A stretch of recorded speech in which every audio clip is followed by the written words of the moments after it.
this month, October 2017, marks the 100th anniversary of the Russian Revolution, which led to the creation of the Soviet Union.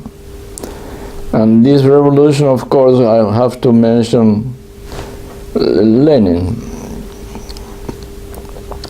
Now, it was the most important revolution in human history, and unfortunately didn't collapses, was defeated because it was a challenge to the world capitalist system. And eventually, in the last, from the year 70 until the year 1990, failed the leadership, especially the last leaders, Gorbachev, and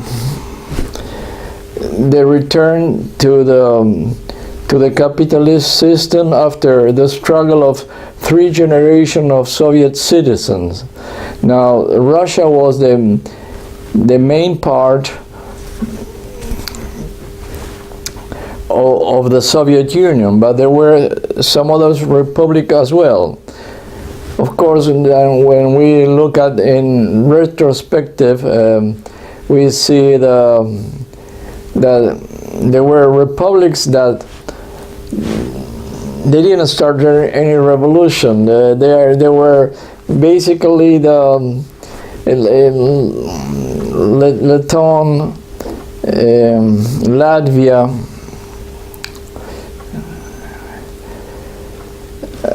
Lithuania, Poland, Hungary. Now is the Czech Republic, Romania. No, Romania wasn't part of the Soviet Union. I correct myself. But the other ones, yeah, yes, they were part, and then the Central Asia countries. So, why I say unfortunately, because it was, although it fails, it was a beginning for a better world. And detractors, they called in the United States, they called them the social engineering, meaning that the natural state of the humanity is what we got now, and it's not. It's not. It was a construction also, but a construction for the last, let's say, 10,000 years, when the green revolution in the Mesopotamia.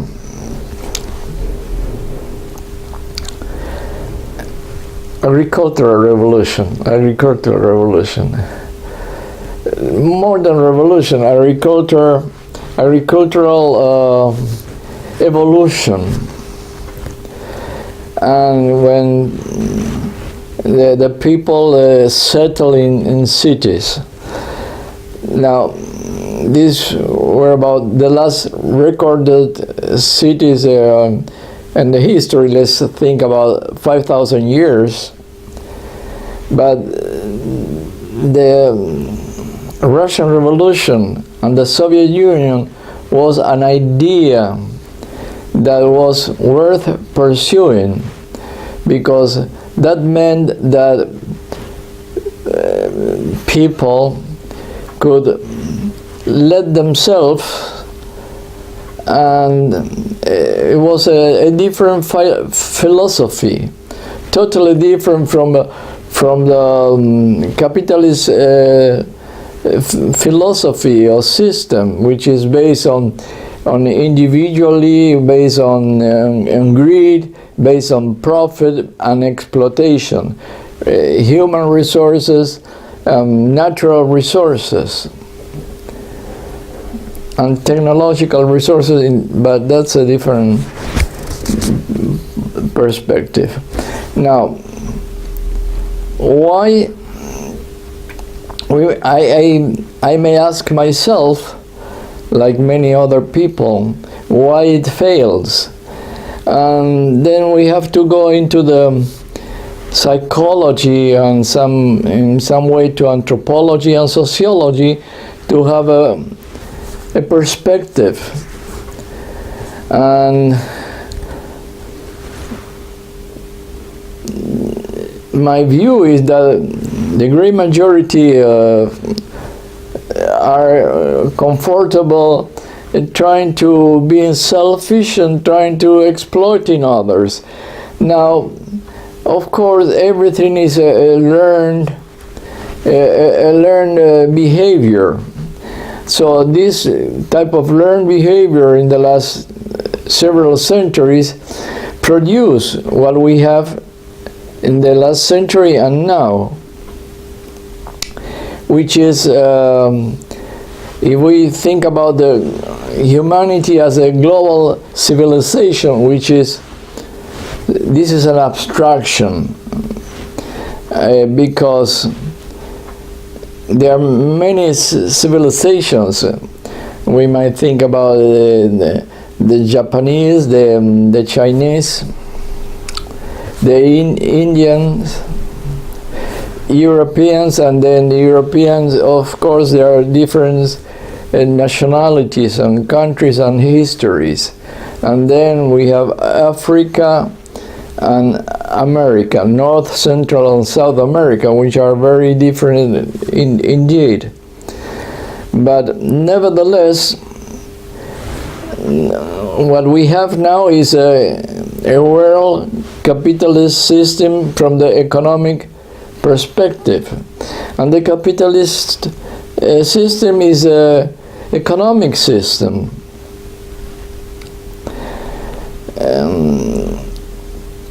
That bring or brought advances in some fields, of course, but the great majority of the people don't benefit from this system, because who happen to benefit is like a Pareto 20-80, 20%, let's say, modo grosso, but and the 80% of the world population doesn't benefit at all. Now we are in the 21st century, and we had some progress, of course, no one can deny it. But the end result, I'm thinking about the end result, and I'm thinking about global terms, about the 7.4 billion people. But this is a perspective, let's say sociological perspective or anthropological perspective. But the great majority of the nations and peoples, they only care about the local problems. And so the idea that the so-called proletariat, which it changed during the last century, and there might be some proletariats, typically proletariats in Africa and South America and Asia, but the other countries that evolve, there is and of course in post-industrial societies, it seems that is sort of a fog, is diffuse. I talk about the schizogenesis of the proletariat into the workers and the middle classes, and I talk about those issues, and in many talks I did in the last 2 years. Now this is the 50s talk, probably the last one in this type of format. And I tried to put up my views regarding what we have now and what we lost, the opportunity we lost. That was the idea of a socialist world, because when it started, the revolution, it was thought to be a revolution around the world, until things didn't spread. It didn't spread because in Germany, with Rosa Luxemburg,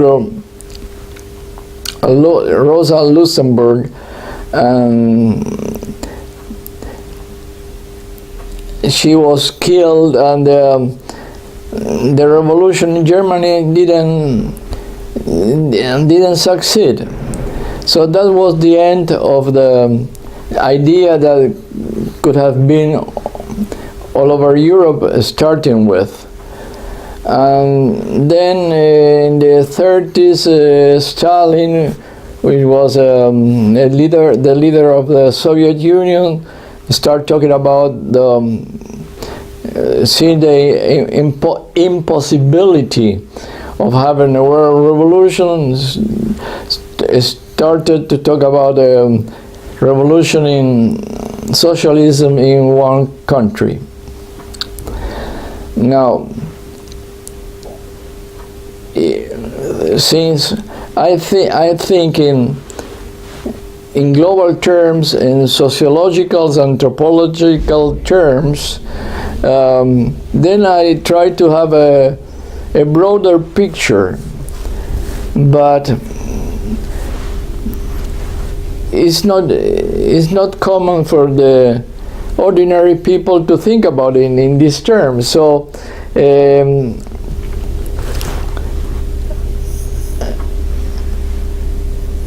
they take what they have, and what they have is this, is the capitalist system, and trying to adapt to that system and trying to be successful. Some of them might be successful, but of course impossible to be everybody successful, because they need workers. So the Pareto 80% seems to me very reasonable. Then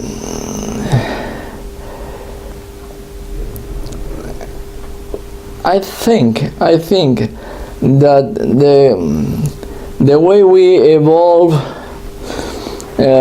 psychologically, like the description of Freud and Jung and Rogers and some others, that the pulsions, that the Eros and Thanatos and the quest for power, and those are the prevalent things in the psyche of the psychology of people in broader terms. And to be like the churches always are trying to make people better, but they are not very successful as well. So it takes an effort to think in terms of solidarity, of compassion, of giving, of sharing. So the capitalist system well, it's nothing that came from outside. It was constructed. It was not a sort of a blueprint. It was constructed through the history of the human history of wars and dominations and all those passions, negative passions. But that's what so far we are, and unfortunately, and although we as a gender, as a species, we progress technologically, and then the technology is almost above the will of the one who produces, which are the humans. Now, that's something that we will see in the future. I mean, the future generation will see them, and that was my main interest. The socialist, the capitalist, why one is successful and the other failed so far, why there are so few adherents for the socialism, although there's always some socialism somewhere in every country, but it's not in a big proportion. So the capitalist system, which the system is an abstraction, is people, the capitalists, and then the adlaters, which are the middle classes.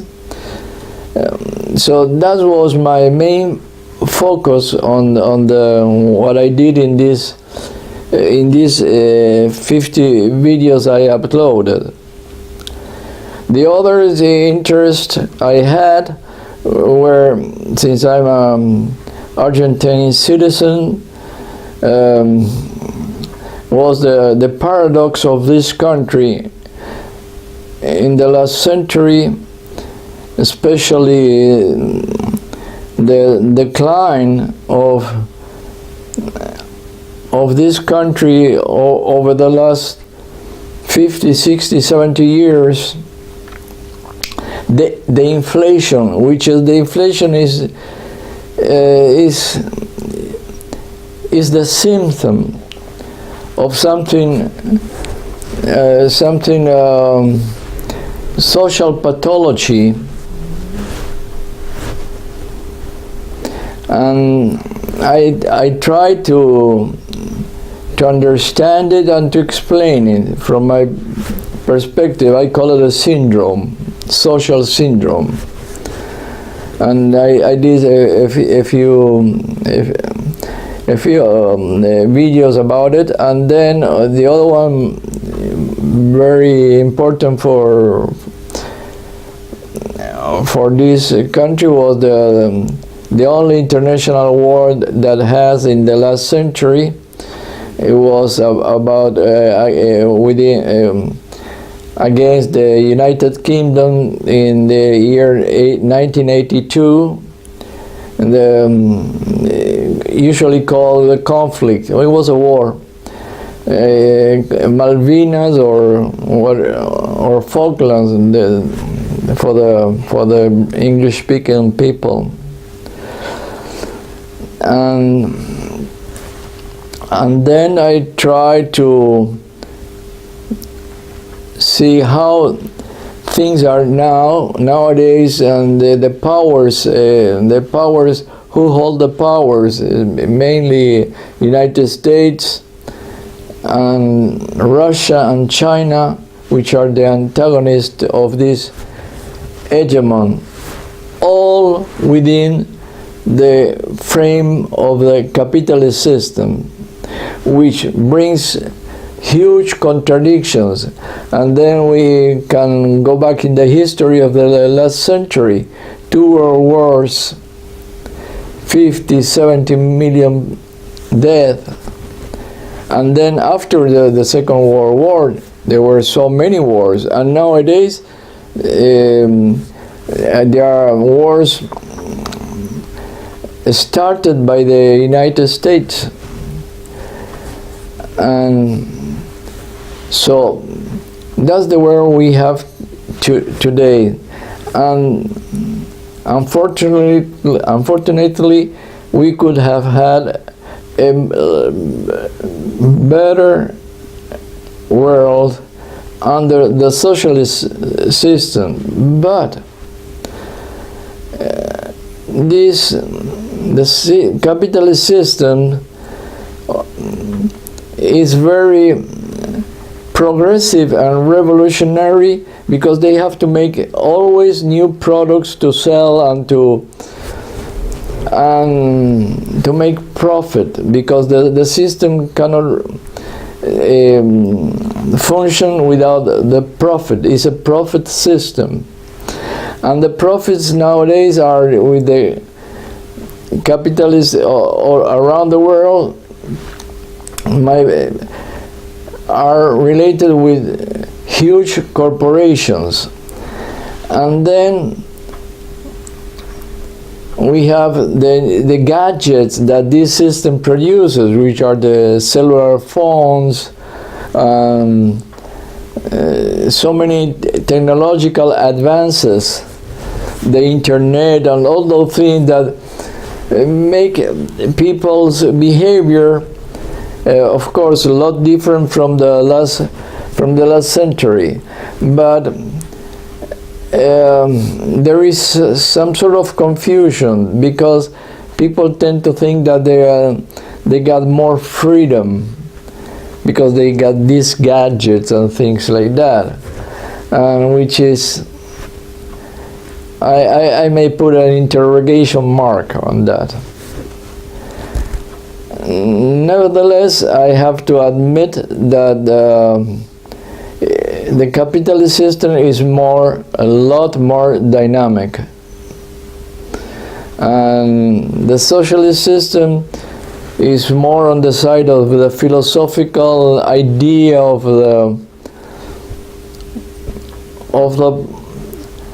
the people, the way they should be, not the way they are. But people may change, because behaviors may change under the circumstances, under the social and cultural evolutions. And my view is that this system, like all the systems that we had in the history of mankind, someday might change, because it will exhaust itself. And the Achilles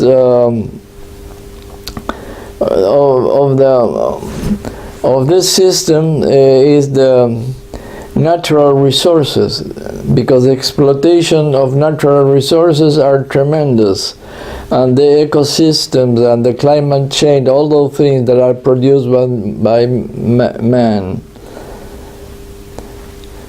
But because unfortunately the people, the humans, there are so many, and there are 7.4 billions, but this system is based on the consumption, and based on the consumption of the 20-30% or 40%. So there are others that are discharged of the system, they are marginalized. The system works perfectly well without the inclusion of the 7 billions. They would like to, but it's not very profitable. Now, future will tell us the way future generation will see them, not mine, of course. but perhaps there may be a bifurcation or something, might be for the better, might be for the worst. We don't know. If we don't have an atomic war, a nuclear war, that is a miracle that didn't happen by accident or by purpose. Didn't happen within the struggle with the war between the capitalists and the so-called Cold War, between the capitalist system and the socialist system. Didn't happen. But still, we have that problem, unsolved problems, and I don't know how will this problem be solved, because I doubt that the most powerful countries of the world, they will denuclearize themselves unless they have a different type of arms that I don't foresee, but the future might bring some different type of arm. But in general, they are more powerful and more destructive. And then, since we have the cosmos, not only in the planet, but also above the planet.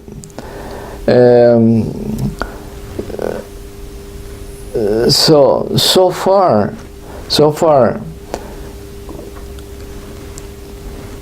from the geopolitical perspective, it's very difficult to predict. But if we look in the history, there were also wars and destructions. I hope that change, but I don't know how that will happen. So, remembering the anniversary of the Soviet Union and the failed intention to have a better world, so I think that's all I have to say.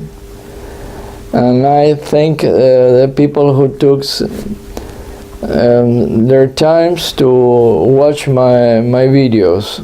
I thank you once again, and good night.